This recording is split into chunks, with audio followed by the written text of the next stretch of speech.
Muy bien, estamos comenzando el año y bueno, pues todos son buenos, buenos propósitos, queremos, ¿no? Buscar buenos propósitos para este comienzo de año, ¿verdad? Eso es lo que nos deseamos y lo que buscamos y esos buenos propósitos. Y está bien, pero yo les quiero compartir esta tarde de algo un poquito más importante que buscar unos buenos propósitos para nuestra vida, sino más bien de tener una vida con propósito, ¿sí? Que es mayor, ¿eh? Porque los buenos propósitos, pues bueno, pues todos está bien que tengamos esos buenos deseos, y ya sabemos también que es cierto que muchos de ellos pues no se van a cumplir, porque no, otros sí, pues qué bueno, ¿no? Y que nos vamos a verlos cumplidos, pero otros pues ni les comenzamos, tan siquiera, se quedan en nada, ¿no? Otros a mitad de camino, ¿no? Y otros se cumplen. Pero el tener una vida con propósito es mucho, mucho más grande que todo eso, ¿sí? Que tener esos buenos propósitos, buenos deseos. Y en Juan 15, verso 16, es un capítulo 15, ahí encontramos, yo soy la vid verdadera, ¿sí? Pero en el verso 16, ayer lo estábamos compartiendo aquí con el grupo de los jóvenes, el Señor nos dice así, les dijo a sus discípulos y nos dice a nosotros, dice, no me elegisteis vosotros a mí, sino que yo os elegí a vosotros y os he puesto para que vayáis y llevéis fruto, y vuestro fruto permanezca. Entonces aquí vemos que el cristiano tiene la responsabilidad de cumplir con este propósito, de llevar fruto, ¿sí? Y siempre que cumplamos este propósito de llevar este fruto, pues estaremos cumpliendo un propósito aún mucho más grande, ¿sí? Y este propósito es que Cristo se glorifique en nuestras vidas, en nosotros. Pero no siempre pues, logramos llevar este fruto espiritual en nuestras vidas. ¿Por qué no lo logramos? Pues bueno, pues porque nos distraemos con otras cosas, ponemos nuestra atención en otros, ¿sí? En otros propósitos más cercanos a nosotros, ¿no? Otros deseos que tenemos, ¿no? Y que tienen que ver con nuestra necesidad, ¿sí? O simplemente con lo que deseamos, ¿no? Y está bien, pero una vida, ¿sí? El Señor nos está hablando de tener una vida, un fruto espiritual, tener una vida con propósito, ¿sí? Perdón. Entonces, vamos a ver, por favor, ahí en Lucas capítulo 13, versos 6 al 9.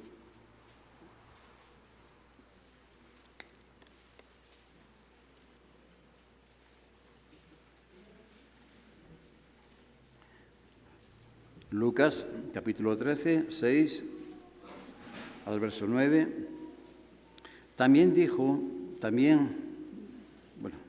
Dijo también esta parábola. Tenía un hombre una higuera plantada en su viña y vino a buscar fruto en ella y no lo halló.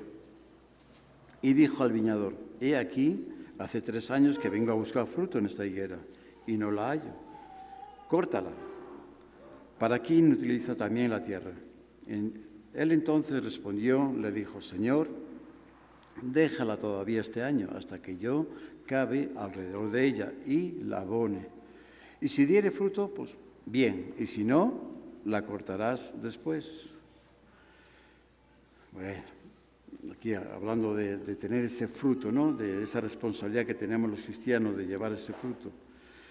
Porque es una responsabilidad. Hay también en Juan 15, verso 8, si gustan lo pueden ver ahí, pero ahí nos habla también, dice, y en esto consiste, ¿no? O sea, dice, el que de llevar este fruto, dice, en esto se glorificáis, ¿no? Se glorifica al Padre, a mi Padre que está en los cielos, ¿no?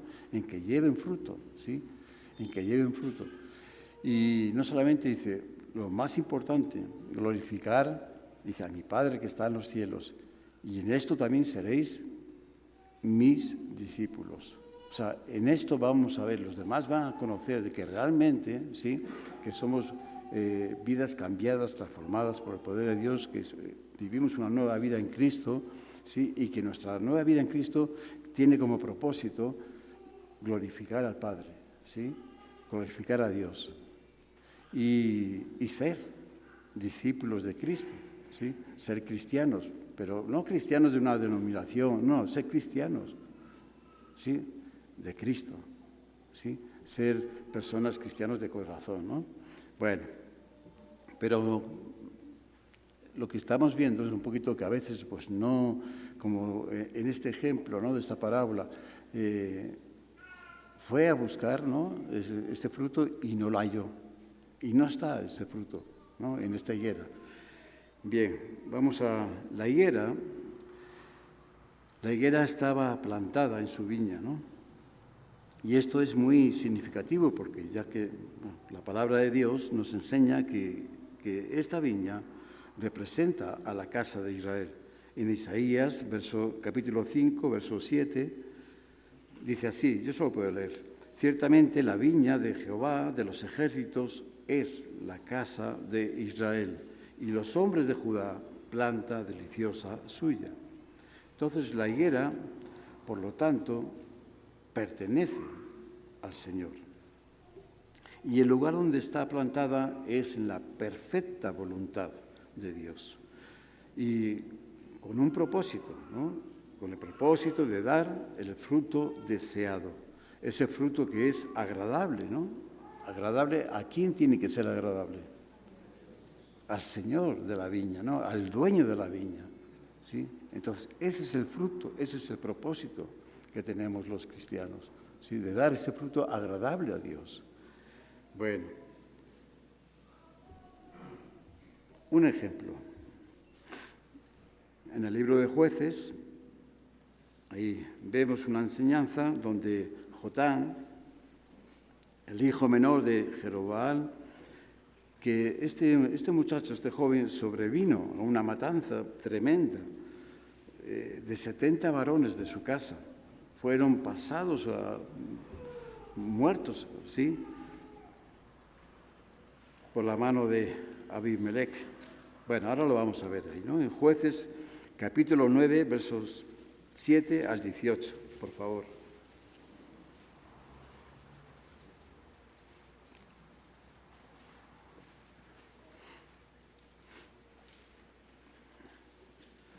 Cuando se lo dijeron a Jotán, y fue y se puso en la cumbre del monte Gerizim, y alzando su voz clamó y les dijo: oídme, varones de Siquén, y así os oiga Dios. Entonces este mensaje era un mensaje de parte de Dios, si no era un mensaje nada más de él, de su parte, hacia una situación, sino era un mensaje que también, que dice, y así también, ¿no?, os oiga Dios, ¿no?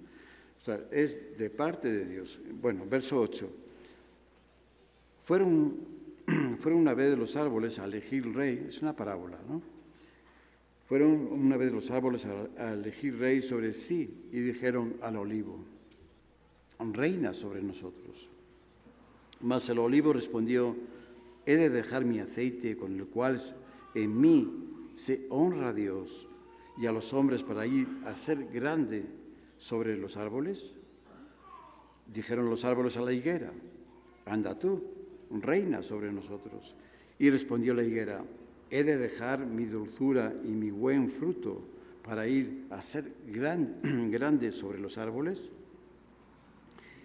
Dijeron luego los árboles a la vid: pues ven tú, reina sobre nosotros. Y la vid le respondió: he de dejar mi mosto que alegra a Dios y a los hombres para ir a ser grande sobre los árboles. Dijeron entonces a los árboles a la zarza: anda tú, reina sobre nosotros. Y la zarza respondió a los árboles: si en verdad me elegís por rey sobre vosotros, venid y abrigaos bajo de mi sombra. Bueno, todos conocemos, ¿sí?, lo que produce una zarza. ¿Qué produce? Espinos, espinos, ¿sí? Entonces, si en verdad, ¿sí?, me elegís como rey sobre los árboles, bueno, está bien, yo estoy dispuesto, pero venid y abrigaos sobre mi sombra. Entonces, y nos está hablando de, ahora, ¿cuál es el fruto de esta zarza? No, bueno, pues ahí está lo que produce, espinos, dolor, sufrimiento, ¿sí? Entonces, sobre eso es lo que les ofrecía, ¿no? Dolor y sufrimiento. Y así fue como sucedió años después, que fue elegido Abimelech como rey en Siquem.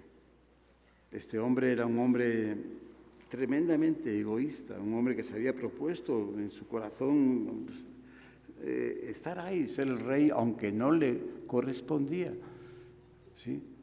Pero él se lo propuso y bueno, hizo todo lo que tenía que hacer para lograr ponerse como rey, ¿sí? Pero lo que no consideró, lo que no tuvo en cuenta de que ya había un juicio, aquí estaba ya, había un juicio divino, había una palabra ya dada sobre él, sobre lo que iba a suceder con él también, ¿sí? Y así, pues así fue con él también, cuando él estaba en una de sus batallas, cuando trataba de conquistar una fortaleza, una mujer de lo alto de la torre, ¿sí?, dejó caer un pedazo de rueda de molino, ¿sí? Y desde esa altura, ¿sí?, desde la torre, pues que él quería conquistar, pues cayó ese pedazo de rueda de molino justamente y cayó sobre él, ¿sí?, dejándolo medio muerto. Entonces Abimelech pidió a su escudero que lo matase.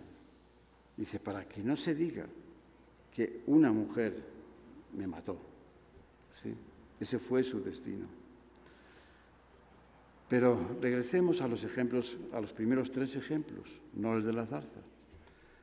De todos estos ejemplos, solo la zarza estaba dispuesta, ¿no? Vimos, a ser grande entre los árboles, puesto que ella pues, no tenía ningún fruto agradable.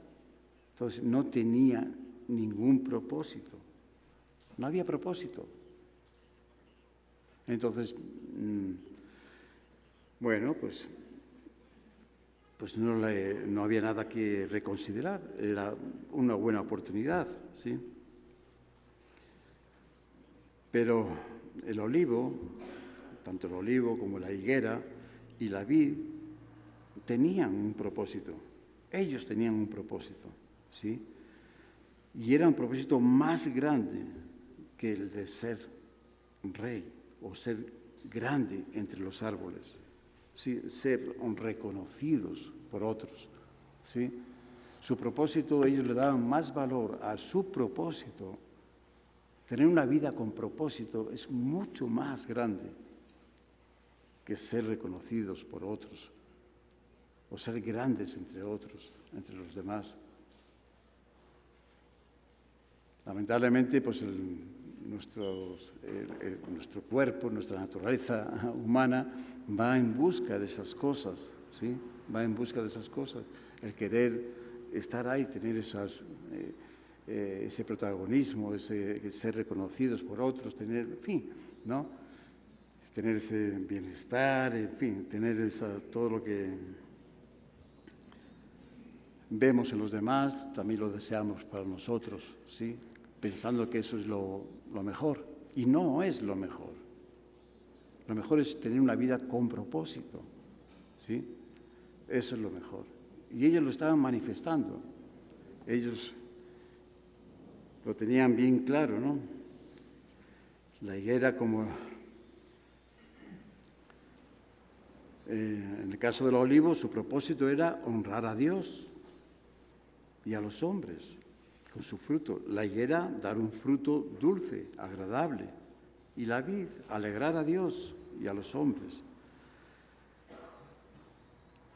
Ese era su propósito. Dice, no dejaremos nuestro propósito. Sí, porque este es mucho más grande que el ser reconocidos por otros. ¿Amén? Bien.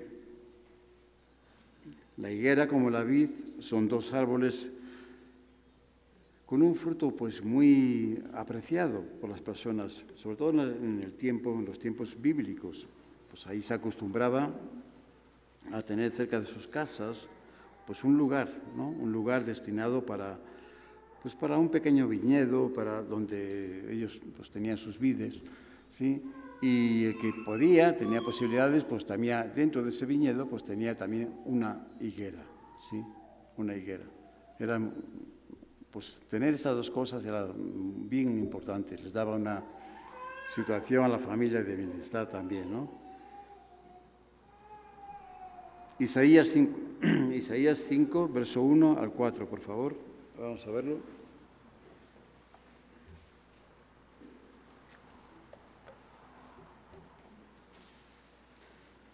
Bueno, entonces estamos viendo una vida con propósito. No los buenos propósitos que buscamos o deseamos. No, está bien tenerlos ahí, pero lo más importante es tener una vida con propósito.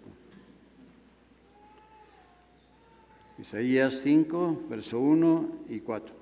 Dice, ahora cantaré por mi amado, el cantar de mi amado a su viña. Era algo muy preciado la viña, ¿eh? Tenía mi amado una viña en una ladera fértil. La había cercado, despredegado y plantado de vides escogidas. Había edificado en medio de ella una torre y echó también en ella un lagar. Y esperaba que diese uvas. Y dio uvas silvestres. Ahora pues, vecinos de Jerusalén y varones de Judá, juzgad ahora entre mí y mi viña. ¿Qué más se podía hacer a mi viña que yo no haya hecho en ella? Como esperando yo que diese uvas, ha dado uvas silvestres. En este pasaje de Isaías encontramos que este propósito de dar un buen fruto pues no se cumplió por parte del pueblo escogido, Israel. Al contrario, su fruto fue agrio, amargo, ¿sí? Agrio y amargo al paladar y al corazón del Señor. No le agradó. Verso 3, y esperaba que diese uvas, y dio uvas silvestres. Todos, en alguna ocasión, hemos podido probar, ¿no?, el sabor de una uva silvestre. ¿Sí o no? Yo creo que sí, ¿no? Todos los mayores sí, por lo menos. Los que ya tenemos cierta edad, hemos probado alguna uva silvestre. Y ni la apariencia es buena, su aspecto no es bueno, porque son uvas silvestres que pues, no tienen su buen aspecto, ni el sabor, pues peor todavía, ¿no? No es nada agradable.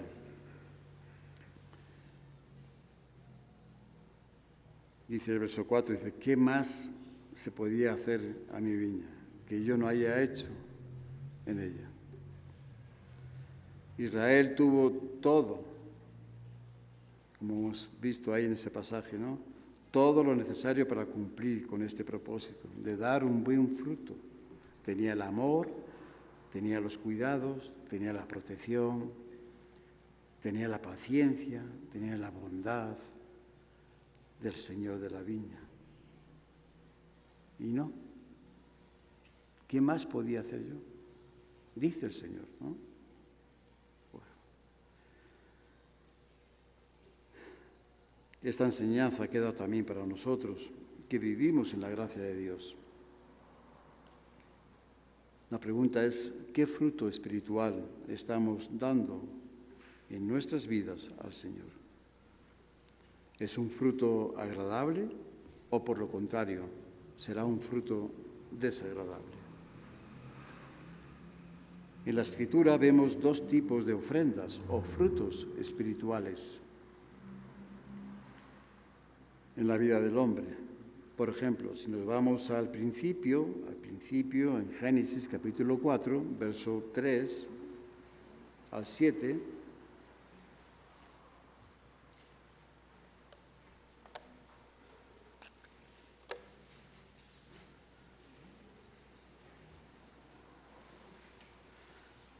Génesis 4, verso 3 al 7, y aconteció andando el tiempo que Caín trajo del fruto de la tierra una ofrenda a Jehová. Y Abel trajo también de los primogénitos de sus ovejas, de lo más gordo de ellas, y miró Jehová con agrado a Abel y a su ofrenda, pero no miró con agrado a Caín y a la ofrenda suya. Y se ensañó Caín en gran manera y decayó su semblante. Bueno, y todos sabemos las consecuencias de esta ira, ¿no? Que vino al corazón de Caín, ¿no? En contra de su hermano, ¿no? Que le llevó pues hasta a cometer el primer homicidio, ¿no? Que encontramos registrado en las Escrituras, en la historia del hombre, ¿no? Justamente con su propio hermano, ¿sí? Porque decayó su semblante. Entonces Abel dice que Abel ofreció lo mejor de su fruto como ofrenda al Señor. Sin embargo, su hermano Caín ofreció lo primero que encontró a su alcance. Sí ofreció, pero fue lo primero que encontró, ¿sí? A su alcance. Abel dispuso su corazón en dar lo mejor, el primogénito de sus ovejas, el más gordo. Y esto nos habla de la actitud que acompaña a nuestra ofrenda al Señor, ¿sí? Una actitud de amor y de agradecimiento. ¿A quién? Pues al que nos ha dado todo, absolutamente todo, comenzando por la vida, ¿sí? Entonces, ¿cómo no vamos a darle lo mejor de nosotros? Será lo mejor, no lo primero que encontramos por ahí para cumplir con algo, sino lo mejor de nosotros.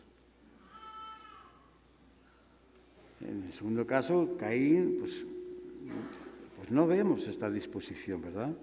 Más bien vemos que él lo hace como una obligación, un cumplimiento de algo establecido o algo enseñado, sí, como una ley, sin más propósito que el dar la ofrenda.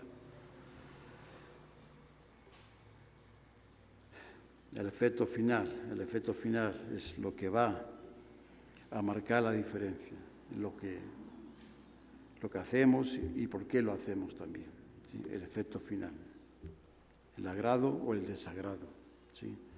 La intención con la cual ofrecemos la ofrenda determina qué tipo de fruto estamos entregando al Señor también.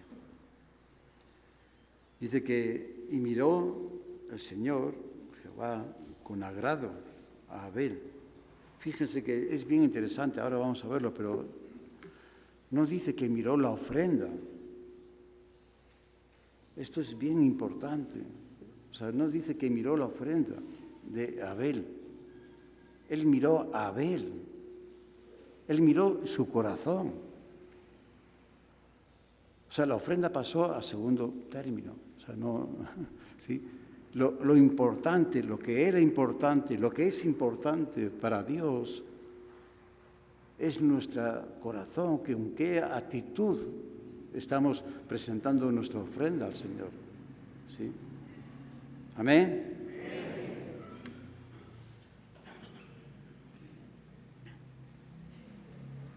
Y miró con desagrado a Caín, pero no dice que miró con desagrado a su ofrenda, sino que miró su corazón. O sea, Dios pesó los corazones, tanto de Abel como de Caín, y miró y dice, sí, este es el corazón, ¿sí? Que está dispuesto, que lo hace con esa actitud de amor, de agradecimiento, ¿sí? En cambio, pues Caín no tenía este amor ni este agradecimiento. Dice, pero no miró con agrado a Caín y a su ofrenda. Esto nos enseña que Dios no mira lo que mira el hombre. El hombre, nosotros siempre ponemos nuestra mirada en el resultado final. Siempre estamos poniendo ya nuestra mirada en el resultado final, en la ofrenda, a ver qué tipo de ofrenda. Y es ahí, ¿no? Viendo ya el resultado final, pues es ahí donde surte el efecto, ¿no? Del agrado o desagrado, ¿sí? Viendo ya el final, viendo la ofrenda.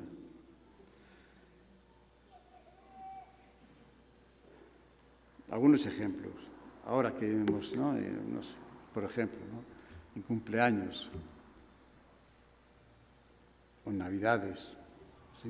Hay regalos en los cumpleaños, en las Navidades y ahora, por ejemplo, en Navidades muchos, ¿no? Pues nos regalamos y, en fin, estamos en ese ambiente, en ese espíritu navideño, ¿no? Entonces, pues, regalamos cosas unos a otros. Pero, ¿cuántas veces cuando recibimos el regalo, lo abrimos y...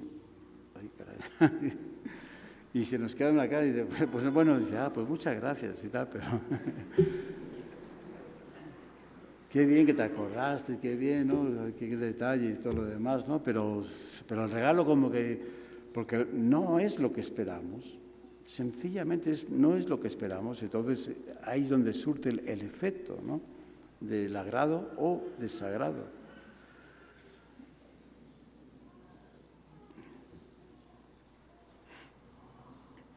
Bueno, en otros casos también nos pasa, ¿no? Igual no tan frecuentemente, ¿no? Cuando hay una donación, ¿no? Igual, bueno, a nosotros igual en Reto pues podríamos poner algún ejemplo, ¿no? Porque sí ha habido estas situaciones, ¿no? Pero igual una donación que alguien dice, quiero donarles dar una ofrenda, quiero darles una donación, pues, un terreno. Un terreno. Qué bueno, ¿no? Y nos emocionamos y ya estamos bien contentos y ya estamos platicando entre nosotros. Pues nos van a donar un terreno, no sé qué tal. Esto. Y bueno, pues al final dice, bueno, pues ya llega el momento de decir, bueno, pues ahora sí, vamos a ver el terreno. Y dice, pero ¿dónde está el terreno? Y pues nosotros, claro, tenemos la idea de decir, bueno, el terreno, pues aquí, ¿no? Cerquita, ¿no? Aquí en la Benito Juárez, ¿no? De preferencia, ¿no? Pero resulta que el terreno está en los Reyes de la Paz. Ay, caray. Bueno, pues vamos hasta allá, ¿no? Y nos vamos hasta allá, hasta los Reyes de la Paz, para cumplir ya un poco con... Pero ya hay un desagrado, ya, porque ya no está dentro de lo que uno espera recibir. ¿Sí me explico? Sí. Les voy a donar un carrito, hay un vehículo para que lo usen ustedes y eso. Qué bueno, un vehículo. Y pues uno piensa que, no sé, pues, será un Toyota, ¿no? Y está uno ya haciéndose ideas y, no sé, Toyota, Ford, por ahí va la cosa, Chevrolet. Pero resulta que ya dice, bueno, pues ahí está. ¿Cuál es el carrito? El rojo, así, ese rojo que está allá enfrente. ¿Ese? ¿Qué marca es? Es un Chevy. Bueno, ¿cómo se nos queda la cara, no? No es lo que esperamos. No es lo que esperamos. Y así es, en general. El resultado de la ofrenda es lo que nosotros ponemos nuestra atención. Y cuando no es lo que esperamos, es una decepción para nosotros. Porque es una decepción porque no alcanzamos a ver, ¿sí? No alcanzamos nosotros a ver la intención del corazón, como el Señor la ve. Y no solamente la ve, que la aprueba también, ¿sí? Un ejemplo sobre este tema es un ejemplo muy conocido por todos. Lo tenemos en Primera de Samuel, capítulo 16. No lo vamos a leer, nada más que les voy a comentar así por encima. Pero ahí en el capítulo 16 de Primera de Samuel, ahí vemos que ya había llegado el momento de que Samuel, el hombre de Dios, fuera a la casa de Isaí, ¿no? Dios le había enviado a la casa de Isaí, ¿ves? A la casa de Isaí, ¿sí? En Belén. Dice, con un propósito, dice, para ir a ungir al que iba a ser, ahora sí, el rey, ¿no? El próximo rey de Israel. Y cuando llegó el hombre de Dios, Samuel, a la casa de Isaí, vio a los hijos de Isaí, y cuando Samuel vio al hijo mayor de Isaí, Eliab, se quedó impresionado, totalmente impresionado, o sea, pero sin palabras. Bueno, sí dijo unas palabras, sí, dice así, dice, de cierto, delante del Señor está su ungido. Eso es lo que él dijo. O sea, él estaba afirmando, confirmando, dice, de cierto, este es, no hay duda, este es tremendo, este es por su aspecto físico, como era, ¿no? El hijo mayor de Isaí, Elías. Le impresionó. Seguramente Samuel tendría todavía la idea, el concepto de que del rey que todavía estaba, ¿no? Saúl. Y Saúl era un rey que había sido escogido por los hombres. ¿Y cómo era Saúl? También era muy fuerte, atractivo, llamaba la atención, ¿sí? Su aspecto. Y él sí fue escogido por el pueblo, ¿no? Y lo pusieron como rey. Y no salió bien la cosa. Pero ahora Dios estaba escogiendo al que iba a ser el próximo rey de Israel. Pero Dios era quien estaba escogiéndolo. Y Samuel le está diciendo, dice, este es. Bueno, viendo a Saúl, pues el más parecido, dice, y este casi le sobrepasa, ¿no? Dice, entonces, bueno, pues este va a ser el rey. De cierto, delante del Señor estás ungido, dijo el profeta. Versículo 6, ahí lo encontramos. Pero Dios dijo a Samuel, en 1 Samuel 16, 7, dice, no mires a su parecer, ni a lo grande de su estatura, porque yo lo desecho, porque el Señor no mira lo que mira el hombre, pues el hombre mira lo que está delante de sus ojos, pero el Señor mira al corazón. Ya, vale. El Señor mira el corazón. Dios vio el corazón de Abel y le agradó su ofrenda. ¿Sí? No miró la ofrenda y dijo, pues no, Dios vio el corazón de Abel. Dios vio el corazón de Caín y no le agradó. ¿Sí? Bueno.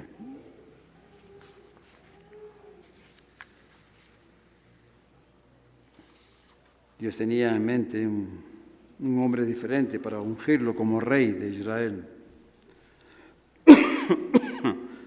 El mismo Señor se lo había revelado antes a Samuel.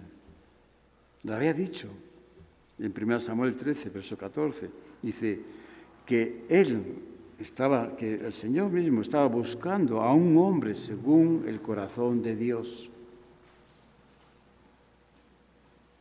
Ya había desechado a Saúl por su desobediencia. Y Dios le dijo, estoy buscando a un hombre según mi corazón. ¿Sí? La gente, nosotros tenemos la tendencia de juzgar el carácter y el valor de los demás por la apariencia exterior. Si una persona es alta, fuerte, atractiva, ¿sí? Bien vestida, entonces como que, este sí, posee las cualidades, ¿sí? Tanto física como su aspecto, todo, ¿no? Para poder estar ahí, ¿no? Pues, para ser alguien que esté ocupando ese lugar, ¿no? De preferencia, ¿no? Como responsable, como líder, como alguien importante. Pero lo estamos juzgando y valorando por su aspecto, nada más. ¿Sí? Pero Dios tiene la extraordinaria capacidad de ver lo que hay dentro de una persona. Dios conoce nuestro verdadero carácter, no lo que está en el exterior, sino nuestro verdadero carácter, porque Él mira el corazón, ¿sí? Él mira nuestros corazones. El Evangelio de Marcos, capítulo 12, verso 41, 44. ¿Cómo están nuestros corazones hoy? ¿Cómo están nuestros corazones delante del Señor? Esta es buena pregunta. Porque el Señor mira los corazones, mira nuestros corazones. Un ejemplo, Marcos 12, 41, 44. Estando Jesús sentado delante del arca de la ofrenda, ¿qué estaba haciendo? Miraba cómo el pueblo echaba dinero en el arca. Y muchos ricos echaban mucho. Y vino una viuda pobre y echó 2 blancas, o sea, un cuadrante. Entonces, llamando a sus discípulos, les dijo: de cierto os digo que esta viuda pobre echó más que todos los que han echado en el arca, porque todos han echado de lo que les sobra, pero esta de su pobreza echó todo lo que tenía, todo su sustento. Bueno, entonces ahí vemos, el Señor mira los corazones. Jesús estaba ahí y estaba mirando, ¿sí? Y vio cómo estos hombres, los ricos, echaban. Y qué bueno que echaban, ¿no? Y eran muchos y echaban. Sí, dice que había abundancia. Pero todo eso quedó en nada porque una mujer muy pobre, echó 2 blanquitas, 2 moneditas, ¿sí? Fíjense, un denario, para que se haga una idea, un denario era era el pago de un jornal de un día, de un jornalero, un denario, ¿sí? Y 16 moneditas de estas hacía un denario, 16 moneditas, y ella echó 2 moneditas. Es como 2 centavos, 2 céntimos, ¿no? Echó 2 céntimos y todavía le faltaban 14 para cumplir con, ¿no?, tener un denario. O sea, era bien poco. Pero esas 2 moneditas, blancas, dice que fue mucho más por la actitud, por el corazón, por la entrega, porque era todo su sustento. Lo entregó todo, absolutamente todo. Los demás echaron de lo que les sobraba. Y era bastante, pero era de lo que les sobraba. Pero esta mujer era de lo que no tenía. Pero sí tenía su confianza en Dios. Eso sí, ella confiaba en Dios.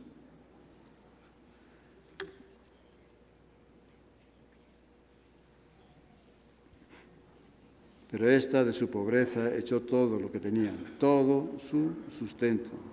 A los ojos del mundo esto era pues muy poca cosa, pero a los ojos del Señor esto era de gran valor. ¿Qué fruto ¿Qué fruto espiritual estamos dando en nuestras vidas al Señor? ¿Es un fruto agradable o por lo contrario será un fruto desagradable? ¿Acaso estaremos echando lo que nos sobra nada más? ¿Será eso, que estamos echando lo que nos sobra para cumplir nada más?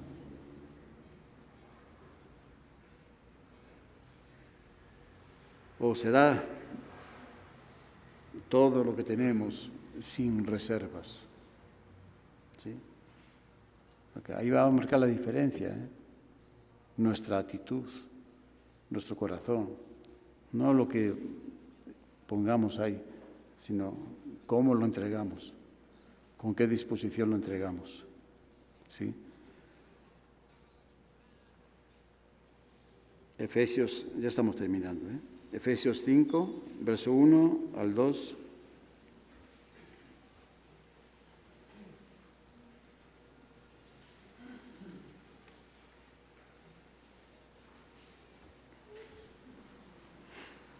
Sé pues imitadores de Dios como hijos amados y andad en amor como también Cristo nos amó y se entregó a sí mismo por nosotros, ofrenda y sacrificio a Dios en olor fragante.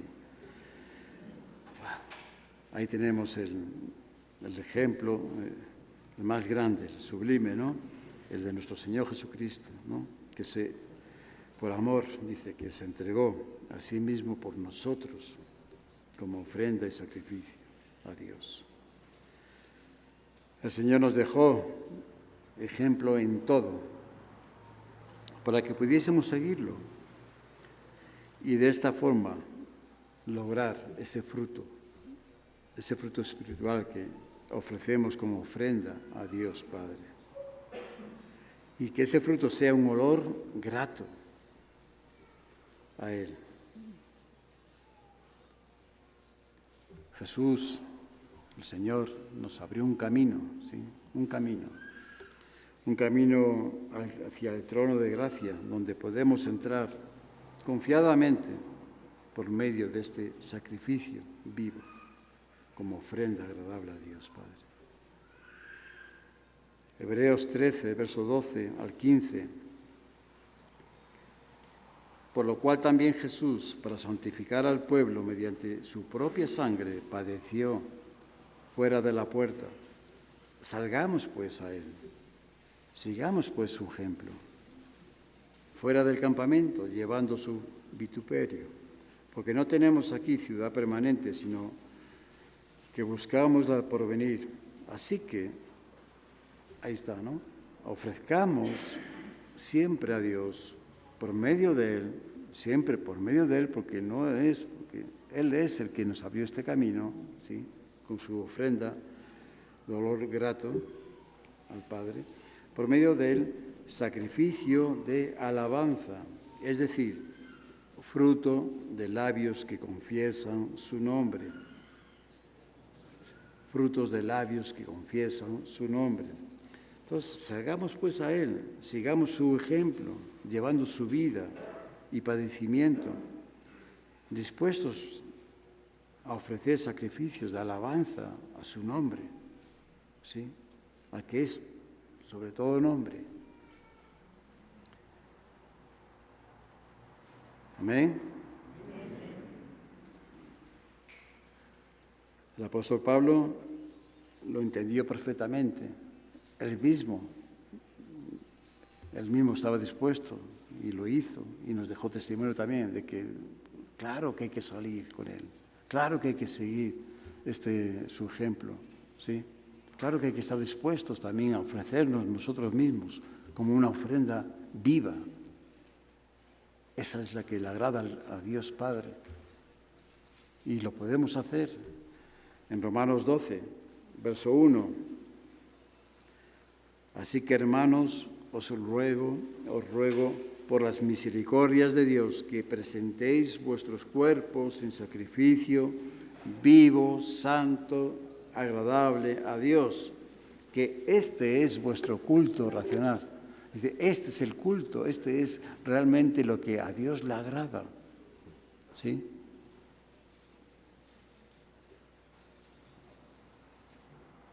Que seamos honestos, sinceros. Lo que hacemos para los demás, para el hombre, pues puede ser que podamos vivir en una apariencia ahí. ¿Sí? A veces, claro que nos pasa. ¿Sí? Fingimos cosas. No somos honestos, no somos sinceros al 100%. ¿Sí? Por situaciones, por cosas, porque no nos conviene, por lo que sea. Pero con Dios no se vale, no se vale. Dios conoce, Él mira nuestros corazones. Y no se vale. Si vamos a ofrecer, dice, este es el culto, este es realmente nuestra comunión con el Señor. Si vamos a ser cristianos, a vivir como cristianos, pues que dice, así es como tenemos que vivir, con una vida con propósito. ¿Sí? Si queremos cumplir con ese propósito de llevar este fruto que glorifica a Dios Padre, ¿sí? Y nos hace ver a los demás como Él es un discípulo de Cristo. Él es un cristiano de verdad, es un cristiano de corazón, es una mujer cristiana de corazón, ¿sí? Porque hay un fruto espiritual en su vida. Jesús lo dijo bien claro, dice, por sus frutos los conoceréis. No por otras cosas, no por lo que aparente, lo que digan, lo que es. No, dice, es por el fruto que nace de su corazón. ¿Sí? De ahí. Bueno. Vino a buscar fruto en ella. Comenzamos, ¿no? Ahí en Lucas, y no lo halló. Y no lo halló. Pero ese es otro tema para otro día, ¿no? Creo que con el de hoy ya tenemos bastante, ¿no? El de dar ese fruto, ¿no? De vivir una vida con propósito. Qué bueno que tenemos buenos deseos, buenos propósitos para nosotros, para la familia, para todos los demás. Qué bueno que tenemos ese corazón también. Pero lo más importante, lo más grande es vivir una vida con propósito. Amén. Que el Señor nos ayude, que nos ayude en este año a cumplir con este propósito, ¿sí? Y todo va a estar bien. Todo va a estar bien, ¿sí? Pero nosotros tenemos esta responsabilidad, ¿sí? De dar este fruto, ¿sí? Glorificar a Cristo en nosotros, ¿sí? Este es el misterio de gloria, ¿sí? Cristo en vosotros, esperanza de gloria. Amén. Muchas bendiciones para todos ustedes, para las familias, que el Señor esté en medio de todo, en sus hogares, sus trabajos, en todo, ¿sí? Y eso va a darnos la seguridad, la felicidad y sobre todo el propósito, ¿sí?